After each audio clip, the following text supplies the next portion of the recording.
അസ്സലാമു വറഹ്മത്തുള്ളാഹി വബറകാതുഹു. യൂസുഫ് നബി അലൈഹിസ്സലാമിൻ്റെ പിതാവിൻ്റെ പേര് യഅ്കൂബ് നബി അലൈഹിസ്സലാം. ദിവസങ്ങൾ നീണ്ട യാത്രക്കൊടുവിൽ ആ സംഘം ഈജിപ്തിലെത്തി. കൊട്ടാരവാതിലുകൾ തുറക്കപ്പെട്ടു. അതിഥികളെ ആനയിക്കാൻ പരിചാരകരെത്തി. അപ്പോഴെല്ലാം കാഴ്ച തിരിച്ചു കിട്ടിയ ആ കണ്ണുകൾ ഒരാളെ പരതുകയായിരുന്നു. പെട്ടെന്ന് ആ നയനങ്ങൾ തിളങ്ങി. സിംഹാസനത്തിൽ നിന്നിറങ്ങി തന്നിലേക്ക് നടന്നെടുത്ത പ്രിയ മകനെ ആലിംഗനം ചെയ്യുമ്പോൾ യഅ്കൂബ് അലൈഹിസ്സലാം നിലക്കാത്ത സ്തുതിവാക്യങ്ങൾ ഉയർന്നു.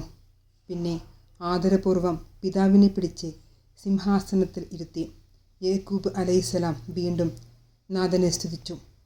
വർഷങ്ങൾ കടന്നുപോയി. മക്കളോടൊപ്പം ഈജിപ്തിൽ കഴിഞ്ഞുകൂടിയ യഅ്കൂബ് അലൈഹിസ്സലാം രോഗശയ്യയിലായി. മരണം മുന്നിൽ കണ്ട ആ ദൈവദൂതൻ തൻ്റെ മക്കളെ അടുത്ത് വിളിച്ചു ചോദിച്ചു, മക്കളെ, എനിക്കു ശേഷം ആരെയാണ് നിങ്ങൾ ആരാധിക്കുക? താങ്കളുടെ ആരാധനായ അങ്ങയുടെ പിതാക്കളായ ഇബ്രാഹിമിൻ്റെയും ഇസ്ഹാക്കിൻ്റെയും ഇസ്മായിലിൻ്റെയും ആരാധനായ ഏകദൈവത്തെ. അവന് മാത്രം കീഴ്പ്പെടുന്നവരായിരിക്കും ഞങ്ങൾ. മക്കൾ ഒരേ സ്വരത്തിൽ പറഞ്ഞു. യഅ്കൂബ് നബി അലൈഹിസ്സലാം മനസ്സമാധാനത്തോടെ കണ്ണടച്ചു. പ്രവാചകന്മാരുടെ പിതാവ് അബുൽ അംബിയ ഇബ്രാഹിം നബിയുടെ മകൻ ഇസ്ഹാക്കിൻ്റെ മകനായാണ് യഅ്കൂബ് ജനിക്കുന്നത്. ഫലസ്തീനിലെ കൻആനിലാണ് ജനനം. ഇസ്രായേൽ എന്ന അപര നാമത്തിലാണ് യഅ്കൂബ് വിശ്രുതനായത്. ലയ, റാഹീൽ എന്നീ 2 ഭാര്യമാരിലും 2 അടിമ സ്ത്രീകളുമായി 12 മക്കളുണ്ടായിരുന്നു. അള്ളാഹു സന്താനങ്ങൾ നൽകി അനുഗ്രഹിച്ച യഅ്കൂബിൻ്റെ പരമ്പരയെ ബനു ഇസ്രായേൽ എന്നാണ് ഖുർആൻ വിശേഷിപ്പിച്ചത്. ഈ വംശത്തിൽ നിരവധി പ്രവാചകന്മാർ പിന്നീട് നിയോഗിക്കപ്പെട്ടു. അള്ളാഹുവിൻ്റെ ദൂതൻ എന്ന നിലക്ക് യഅ്കൂബ് നബി അലൈഹിസ്സലാം നടത്തിയ പ്രബോധന പ്രവർത്തനങ്ങളെ വിശുദ്ധ ഖുർആനോ ചരിത്ര ഗ്രന്ഥങ്ങളോ അധികം പരാമർശിക്കുന്നില്ല.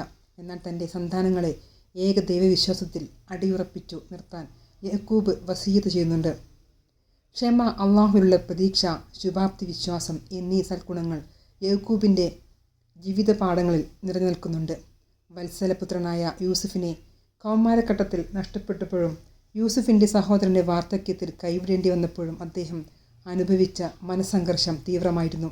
എന്നാൽ അദ്ദേഹം പരാതിയും പരിദേവനവുമായി നടന്നില്ല, നിരാശനുമായില്ല. അദ്ദേഹം പ്രകടിപ്പിച്ച ക്ഷമയുടെ സൗന്ദര്യം ഖുർആൻ വർണ്ണിക്കുന്നിങ്ങനെ: സുന്ദരമായി ക്ഷമിക്കുക തന്നെ. നിങ്ങളെ പറയുന്ന കാര്യത്തിൽ സഹായമർത്ഥിക്കപ്പെടേണ്ടവൻ അള്ളാഹുവാണ്.